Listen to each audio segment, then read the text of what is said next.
All right. Well, today the House delivered the articles of impeachment to the Senate. The Senate is saying that the trial is going to begin February 8th. However, Chief Justice John Roberts will not be presiding over this impeachment hearing. Instead, it will be Democratic Senator Patrick Leahy of Vermont.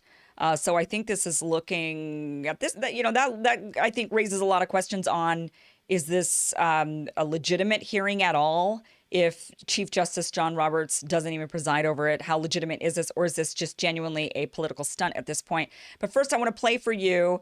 This is the reading of the articles of impeachment, and just listen carefully to what he has to say to the Senate. With the permission of the Senate, I will now read the article of impeachment. House Resolution 24 in the House of Representatives, United States, January 13th, 2021. Resolved that Donald John Trump, President of the United States, is impeached for high crimes and misdemeanors, and that the following article of impeachment be exhibited to the United States Senate. Article of impeachment exhibited by the House of Representatives of the United States of America in the name of itself and of the people of the United States of America against Donald John Trump, President of the United States of America, in maintenance and support of its impeachment against him for high crimes and misdemeanors. Article 1. Incitement of insurrection. The Constitution provides that the House of Representatives shall have the sole power of impeachment, and the President shall be removed from office on impeachment for and conviction of treason, bribery, or other high crimes and misdemeanors. Further, Section 3 of the 14th Amendment to the Constitution prohibits any person who has, quote, engaged in insurrection or rebellion against the United States from holding any office under the United States, unquote. In his conduct while President of the United States and in violation of his constitutional oath faithfully to execute the office of the President of the United States and to the best of his ability preserve, protect, and defend the Constitution of the United States, and in violation of his constitutional duty to take care that the laws be faithfully executed, Donald John Trump engaged in high crimes and misdemeanors by inciting violence against the government of the United States, in that, on January 6, 2021, pursuant to the 12th Amendment to the Constitution of the United States, the Vice President of the United States, the House of Representatives, and the Senate met at the United States Capitol for a joint session of Congress to count the votes of the Electoral College. In the months preceding the joint session, President Trump repeatedly issued false statements asserting that the presidential election results were the product of widespread fraud and should not be accepted by the American people or certified by state or federal officials. Shortly before the joint session commenced, President Trump addressed a crowd at the Ellipse in Washington, D.C. There, he reiterated false claims that we won this election and we won it by a landslide. He also willfully made statements that in context encouraged and foreseeably resulted in lawless action at the Capitol, such as, if you don't fight like hell, you're not going to have a country anymore. Thus incited by President Trump, members of the crowd he had addressed in an attempt to, among other objectives, interfere with the joint session's solemn constitutional duty to certify the results of the 2020 presidential election, unlawfully breached and vandalized the Capitol, injured and killed law enforcement personnel, menaced members of Congress, the Vice President, and congressional personnel, and engaged in other violent, deadly, destructive, and seditious acts. President Trump's conduct on January 6, 2021 followed his prior efforts to subvert and obstruct the certification of the results of the 2020 presidential election. Those prior efforts included a phone call on January 2nd, 2021, during which President Trump urged the Secretary of State of Georgia, Brad Raffensperger, to, quote, find enough votes to overturn the Georgia presidential election results, and threatened Secretary Raffensperger if he failed to do so. In all this, President Trump gravely endangered the security of the United States and its institutions of government. He threatened the integrity of the democratic system, interfered with the peaceful transition of power, and imperiled a co-equal branch of government. He thereby betrayed his trust as president to the manifest injury of the people of the United States. Wherefore, Donald John Trump, by such conduct has demonstrated that he will remain a threat to national security, democracy, and the Constitution if allowed to remain in office, and has acted in a manner grossly incompatible with self-governance and the rule of law. Donald John Trump thus warrants impeachment and trial, removal from office, and disqualification to hold and enjoy any office of honor, trust, or profit under the United States. Nancy Pelosi, Speaker of the House of Representatives. Mr. President, that completes the exhibition of the article of impeachment against Donald John Trump, President of the United States. The managers request that the Senate take order for the trial. The managers now request leave to withdraw. I mean, really, guys, what a waste of time. The guy is not in office anymore. He is no longer a threat to anybody. He doesn't have the codes to the nukes. He can't do anything anymore. He's a private citizen. So this, we've got people standing in bread lines, essentially, here in this country. We have people who cannot pay rent, and they're instead going to focus their time and money. This costs money on impeaching, on a trial for a president who is no longer a president, somebody who is a private citizen at this point, who cannot be removed from office because they're already removed from office by the election. And so this is just such a waste of time and such a waste of money. This just goes to show exactly the problem. This is a complete showcasing, a perfect showcasing of exactly how we got Donald Trump to begin with in this country. We got Donald Trump in this country because people were so fed up with the political system that doesn't work for the American people anymore. The system that only sits there and yells at one another and pretends like they're each other's enemy. And meanwhile, they're not really behind closed doors. They're all on the same side. And they don't do anything for the American people. They don't do anything to actually better our lives. And instead, they just allow the corporations and the banks to run off wealthier while the rest of us continue to struggle to pay our bills and go deeper and deeper into debt. And deeper in debt we're going now with rent debt. And these guys are sitting there squabbling and acting like this is a historic moment as they go and they do a trial on a private citizen. Now, look, if Donald Trump is guilty of a crime, Donald Trump should be charged with that crime and he should go to court for the crime that he has committed. But this impeachment trial is not for a crime. They don't have a crime against Donald Trump. So this is purely political at this point. The process of the impeachment is meant to remove people from office who are absolutely shown to be unfit at that point, that they have committed such a crime against the country that we say you need to be removed, you are unfit for office. That is the point of an impeachment. There is no point to that right now when Donald Trump is in Mar-a-Lago. He's not even in the White House anymore. He's not president of the United States anymore.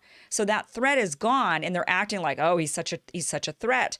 And the reality is, the only threat they have of Donald Trump is the fact that he might run for office again. They find that to be very threatening. But that is so completely anti-democratic to say we're going to strip you of your right to run for office. We don't even do that to convicted felons. So this is purely political at this point. They're only doing this in order to strip him of the ability to run for office, in which case, to be honest with you, because, let's go to this with Chief Justice John Roberts not wanting to even sit on this. He says, well, that's not my job anymore. He's not the president of the United States. The Chief Justice of the Supreme Court said, I only preside when you're trying the president of the United States. Donald Trump is a private citizen. Therefore, I don't preside over those impeachments. And impeachment hearings are really only meant for people holding public office. That's what an impeachment hearing is. So there is actually a legality question on even the on how legitimate this trial will even be when Donald Trump is not holding public office. He is now a private citizen. So the fact that Justice John Roberts won't even sit in on this and preside over this, and instead it's a Democratic senator, if it couldn't get more political than this. I mean, it's obviously a partisan political show when Patrick Leahy of Vermont is going to be overseeing the procedure rather than Justice John Roberts. The fact that he says, look, the guy's not, he's not president of the United States. He's a private citizen. I don't sit in over these. If they were to convict, now, I don't think they're going to convict. I don't think they're going to find 17 Republicans that are going to go along with this at this point. I think they'll get a few, There might be, Mitt Romney and maybe one or two others. But other than that, I don't think they're going to get 17 Republicans in on this. I think they realize that that would be way too politically damaging for them, that it would be them looking like they're playing into partisan politics, that they are just going ahead and they're going along with this political charade of the Democrats. And the fact that people are suffering and they instead decide to do this, which is a complete sham. So I don't think they're going to convict. But if they were to convict Donald Trump, let's go through what would happen. In order to get it to where Donald Trump could not run for office again, they would first have to actually convict him. And that requires 17 Republicans to go along with it. 17 Republicans would have to say, yes, what he did was so bad. When he called on these protesters to go and protest the government, that ended up turning very violent and it was very bad. But nonetheless, what he was doing was he was calling for people to protest. And that those calls for protest were so bad that he absolutely deserves to be convicted. Even if you could get 17 Republicans to do that, then they would have to hold a second vote. And that second vote would be whether or not he could be banned from ever holding office again. And that just requires a simple majority. But in order to even get to that second vote where he cannot run for office again, they would have to convict him on that first vote. I would be very surprised if they actually convicted him. I would be very, very surprised. I just don't see 17 Republicans going along with this. I would be very surprised. But even if they did do that, let's just say they did. Let's just go down that road. So 17 Republicans go ahead. And then, of course, they only need a simple majority to ban him from office. So, of course, Kamala Harris steps in for that vote, I believe. And she says, yeah, OK, or Mitt Romney says, yeah, he can't. Right. So they go ahead and they ban him from ever running for office again. Because there's a serious constitutional question on whether or not these hearings are even legitimate, I think what could happen is Donald Trump could actually challenge this in court. So he could say, forget it, I'm still running for office.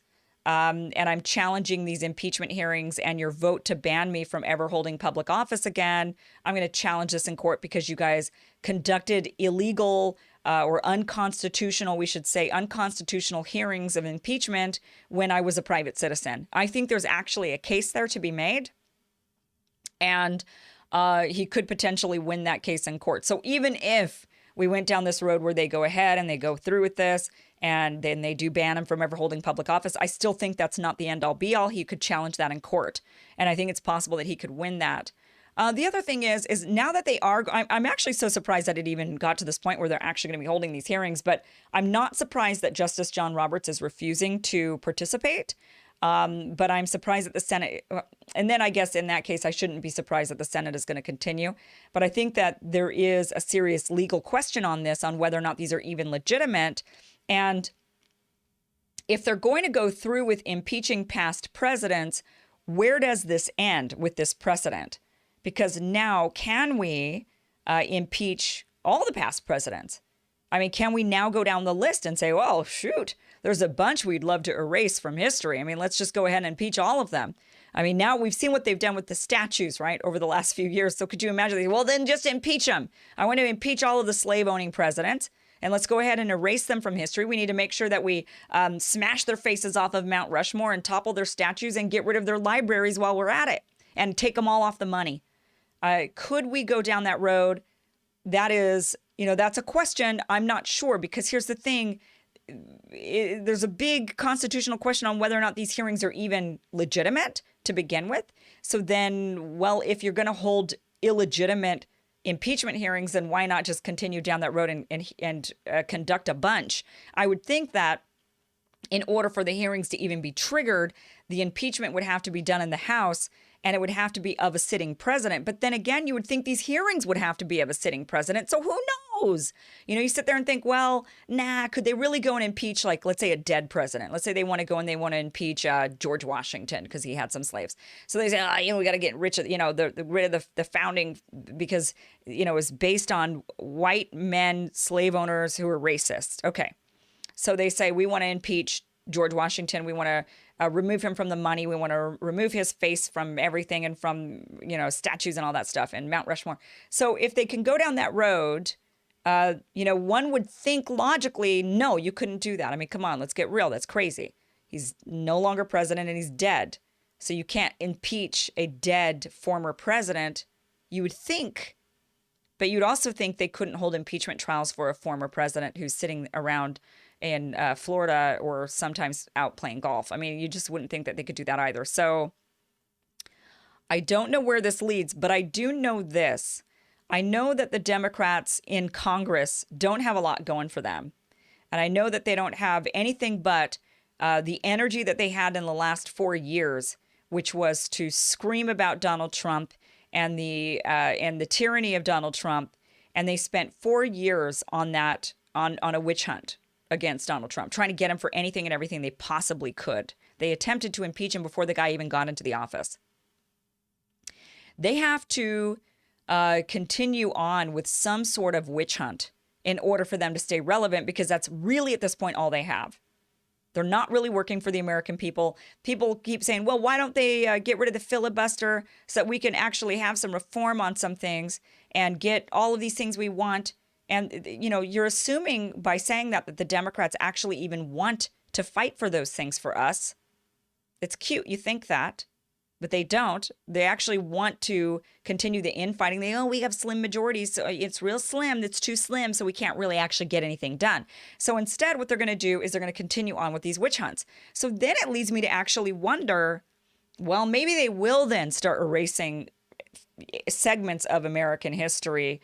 They'll say, well, let's go ahead and erase the history of this guy, this terrible president, Woodrow Wilson. Let's start with him, a Democrat, while we're at it. And maybe they'll say, we're going to start with him, and then we're going to go on to the next one. We're going to go to the next one, and we're going to go ahead and try to placate our base and act like we're actually making some progress because we're erasing our racist history. A lot of me wants to say, oh, come on, that's too crazy. But then I think nothing's too crazy anymore. And that maybe that's actually possible. In another time, I would say, no, that's just really crazy. And they're not going to go down that road. But during this time, I think maybe they would, when they no longer have the boogeyman of Trump anymore, and they can no longer go after, let's say, Josh Hawley, which they're trying to do, or Ted Cruz, and they kind of finish up those attempts that they're attempting right now. Who else are they going to go after? Maybe it would be easier to go after dead presidents.